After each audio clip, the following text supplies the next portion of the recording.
और देखिए ईरान के 5 शहरों में धमाकों की खबर इस वक्त आ रही, जहां पर मीडिया रिपोर्ट्स के मुताबिक राजधानी तेहरान, परंद और तबरीज, कोम, आवाज, नतांज, इसके अलावा बंदर अब्बास में विस्फोट हुए हैं, जिसमें 4 लोगों की मौत की पुष्टि यहां पर कर दी गई है। कई इसमें जख्मी हुए हैं। विस्फोट में कई इमारतों के ढहने की भी खबर है। ईरान में यह विस्फोट ऐसे समय में हुआ है जब ईरान में हालात तनावपूर्ण है। ईरान में देशव्यापी प्रदर्शन जारी है और अमेरिका ने भी इस बढ़ते तनाव के बीच यहां एक एयरक्राफ्ट कैरियर तैनात किया हुआ है। ये तस्वीर आप देखिए, ये बंदर अब्बास की है, तेहरान ईरान की तस्वीर भी हम आपको दिखा रहे हैं। कई जगहों पर सीरियल ब्लास्ट यहां पर किए गए। हमले के पीछे किसका हाथ है ये अब तक स्पष्ट नहीं है, क्योंकि देखिए वहां पर आक्रोश तो जनता के अंदर भी है। तो क्या जनता की ओर से ऐसा कुछ किया गया, उसी के अंदर कोई ऐसे लोग बैठे थे जो शांति भंग करना चाहते थे, या फिर उसमें किसी बाहरी ताकत का, किसी विदेशी ताकत का हाथ यहां पर शामिल है? क्योंकि अमेरिका तो कई बार ईरान को चेता चुका है। या फिर ये फॉल्स फ्लैग ऑपरेशन है? देखिए फॉल्स फ्लैग ऑपरेशन उसको कहा जाता है जब एक देश अपने आप खुद ही हमले करवाता है लेकिन किसी और पर आरोप मढ़ देता है, उसको कहते हैं फॉल्स फ्लैग ऑपरेशन, जिसका जिक्र रूस यूक्रेन के युद्ध के दौरान भी किया गया था। तो क्या ये तस्वीर है, ये आप देखिए, समझिए, क्योंकि लगातार ट्रंप भी यहां पर धमकी दे रहे हैं। तेहरान, बंदर अब्बास, इसके अलावा परंद और एवाज की तस्वीरें हम आपको अलग अलग दिखा रहे हैं। कुछ भी यहां पर हो सकता है और अलग अलग संकेत इन तस्वीरों के जरिए मिल रहे हैं, लेकिन अब तक ये साफ नहीं है कि आखिर ये किया किसने। उधर ईरान में ब्लास्ट को लेकर इजरायल ने किसी भी तरह का हाथ होने की खबर से इंकार कर दिया है और साथ ही रिपोर्ट के मुताबिक अमेरिकी अधिकारी ने दावा किया है कि यह विस्फोट अमेरिकी सेना की किसी कार्रवाई से जुड़ा नहीं है। तो अमेरिका अपना रुख स्पष्ट कर चुका है। अमेरिका ने हाथ पीछे खींच लिया और अमेरिका का सीधा यह कहना है कि हमने यह हमला नहीं करवाया और ना ही हमारी किसी एजेंसी का हाथ इससे जुड़ा हुआ है। हमारी कोई भी सैन्य कार्रवाई ये नहीं है किसी भी तरीके की। और अब ईरान को पता ये लगाना है कि आखिर ये हमले किसने करवाए। क्या अंदर ही कोई चेहरे ऐसे बैठे हैं जो इन हमलों को यहां पर अंजाम दे रहे हैं, इन सीरियल ब्लास्ट को अंजाम दे रहे हैं और वहां पर शांति भंग करना चाहते हैं, अशांति वहां पर फैलाना चाहते हैं? तो कहां पर ये ब्लास्ट हुआ आपको बताते हैं। तेहरान, बंदर अब्बास, परंद, अर्दबील और एहवाज। अब नक्शे में आप यहां पर देखिए, सीरियल ब्लास्ट का ये पूरा नक्शा हम आपको दिखा रहे हैं, कहां पर ये जो हमले हैं वो हुए हैं। आप देखिए इसमें सबसे पहली जगह है एहवाज। ये पूरा ईरान का नक्शा है जो नीले रंग का आप देख रहे हैं, ये है एहवाज, यहां पर ब्लास्ट हुआ। फिर अरदबील में हुआ है, इसके अलावा बंदर अब्बास, परंद, तेहरान, यानी अलग अलग जगहों पर आप देख रहे हैं, पश्चिमी क्षेत्र, उत्तरी क्षेत्र और फिर यहां पर पूर्वी क्षेत्र, सब जगह ये हमले यहां पर करवाए गए। अब देखिए इजरायल ने गाजा पर युद्ध विराम के बाद से अपने सबसे भीषण हवाई हमले यहां पर किए हैं, जिनमें रिहायशी इलाकों को टारगेट किया गया। इजरायली सेना के इन हमलों में 30 से ज्यादा लोगों के मारे जाने का दावा भी यहां किया जा रहा है।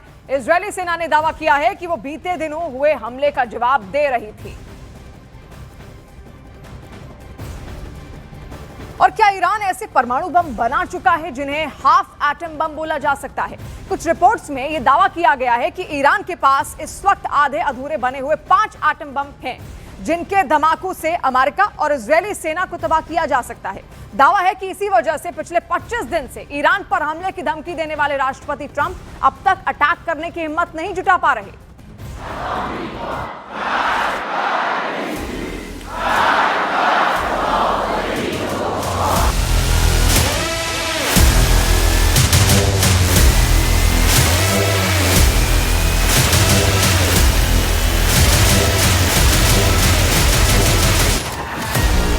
हमले को तैयार ईरान का half atom bomb, Trump Netanyahu के उड़ाए होश।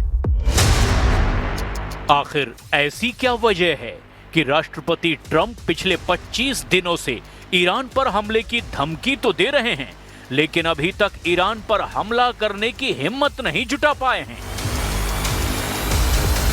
क्या वाकई ईरान के पास गुप्त रूप से परमाणु हथियारों से हमला करने की क्षमता पहुंच चुकी है?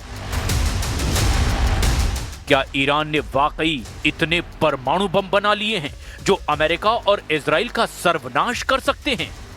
ये खबरें और दावे इसीलिए किए जाने लगे हैं क्योंकि ऐसे दावे किए जा रहे हैं कि अगर इस वक्त अमेरिका और इजराइल ने मिलकर ईरान पर भीषण हमला किया तो ईरान अपने कुछ ऐसे परमाणु हथियारों से हमला कर सकता है जिन्हें हाफ एटम बम कहा जा रहा है।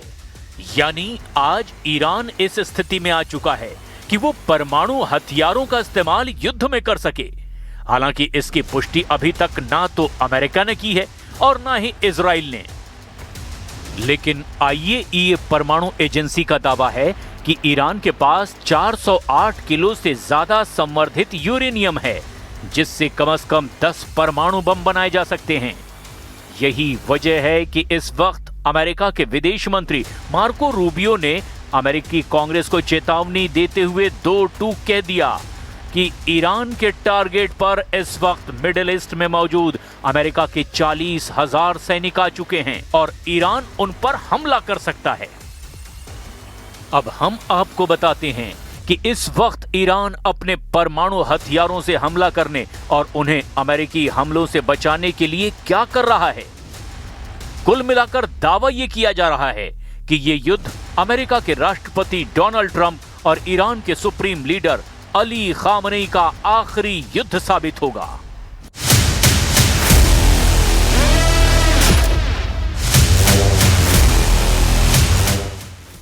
और देखिए, अमेरिका का युद्धपोत अब्राहम लिंकन अरब सागर में इस वक्त तैनात हो चुका है। अमेरिकी मीडिया के दावों के मुताबिक ईरान पर किसी भी वक्त इस युद्धपोत से हमला हो सकता है। जो रिपोर्ट सामने आ रही है उसके मुताबिक अमेरिका और इजरायल सबसे पहले ईरान के परमाणु ठिकानों को तबाह करना चाहते हैं।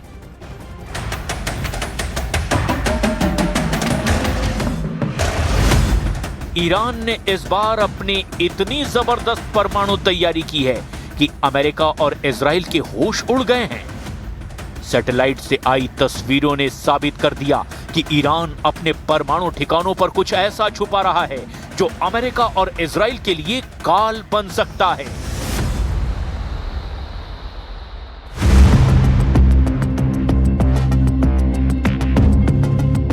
ईरान के परमाणु संयंत्र की जो सैटेलाइट तस्वीरें ली गई है, उससे साबित हो रहा है कि इजरायली और अमेरिकी हमलों की चपेट में आए 2 ईरानी परमाणु स्थलों पर अब इस वक्त जबरदस्त काम चल रहा है। प्लैनेट लैब्स बीबीसी की तस्वीरें दिखाती है कि नतांज और इस्फान परमाणु ठिकानों पर नष्ट इमारतों के ऊपर छतें बनाई गई है। ऐसा लगता है ये छतें इसीलिए बनाई जा रही है ताकि यहां जमीन पर जो काम हो रहा है उसकी कोई सैटेलाइट तस्वीरें ना ली जा सके। ईरान ने अंतर्राष्ट्रीय परमाणु ऊर्जा एजेंसी यानी IAEA के निरीक्षकों को साइटों का दौरा करने की अनुमति नहीं दी है। वहीं विशेषज्ञों का कहना है कि यह काम पुनर्निर्माण जैसा नहीं दिखता। नई सैटेलाइट तस्वीरों में ईरान के परमाणु ठिकानों की किलेबंदी का खुलासा हुआ है। ईरान ने नतांज और इस्फान के अपने उन परमाणु ठिकानों पर नई और मजबूत छतें बना ली है जो पिछले हमलों में क्षतिग्रस्त हो गई थी। वो छतें इसीलिए बनाई गई ताकि सैटेलाइट ऊपर से ये ना देख सकें कि जमीन के नीचे आखिर चल क्या रहा है, और शायद इसीलिए भी कि अगर दोबारा यहां बमबारी हुई तो उसका असर कम हो सके। नतांज के पास पिकैक्स माउंटेन में बहुत गहराई तक नई सुरंगें खोदी जा रही है जो मौजूदा फोर्डो प्लांट से ज्यादा गहरी बताई जा रही है। इजराइल की मोसाद और वायुसेना ने नतांज, इस्फान और फोर्डो जैसे ठिकानों की नई मैपिंग पूरी कर ली है। इधर अमेरिकी राष्ट्रपति डोनाल्ड ट्रंप ने ईरान को एक सख्त और गुप्त डेडलाइन दी है। ट्रंप का दावा है कि समय तेजी से खत्म हो रहा है। अमेरिका ने शर्त रखी है कि ईरान अपना यूरेनियम संवर्धन पूरी तरह बंद करे। अमेरिकी नौसेना का विशाल बेड़ा जिसमें कि aircraft carrier USS Abraham Lincoln शामिल है, ईरान के तट के बेहद करीब पहुंच चुका है। इधर ईरान के उपराष्ट्रपति मोहम्मद रजा आरिफ ने 30 जनवरी 2026 को आधिकारिक तौर पर घोषणा कर दी कि ईरान अब युद्ध की तैयारी की स्थिति में है।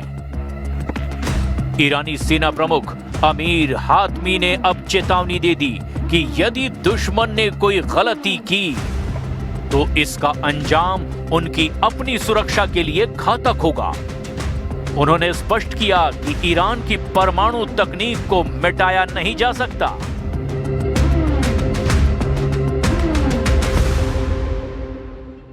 I have had and I am planning on it. Yeah, we have a lot of very big, very powerful ships sailing to Iran right now, and it would be great if we didn't have to use them.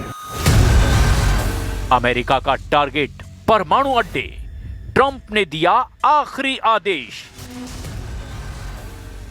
इस बार America Israel के साथ मिलकर Iran पर कितना बड़ा हमला करने जा रहा है, इसका अंदाजा लगाना बेहद मुश्किल है। लेकिन मिडिल ईस्ट के विशाल समंदर की गहराइयों में तैरते अमेरिका के जंगी युद्धपोत ईरान पर चारों तरफ से हमले को तैयार हैं।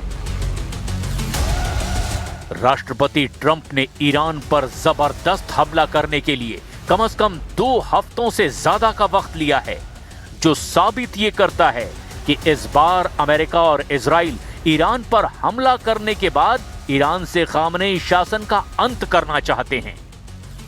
खामनेई की सबसे वफादार फौज IRGC के एक कमांडर को मार देना चाहते हैं।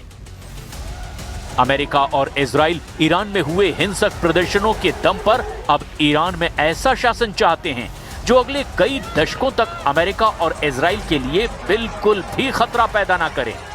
यही वजह है कि अमेरिका ने ईरान को घेरने के लिए अपनी सैन्य शक्ति का अब तक का सबसे विशाल प्रदर्शन किया है, जिसे राष्ट्रपति ट्रंप ने मैसिव आर्माडा कहा है।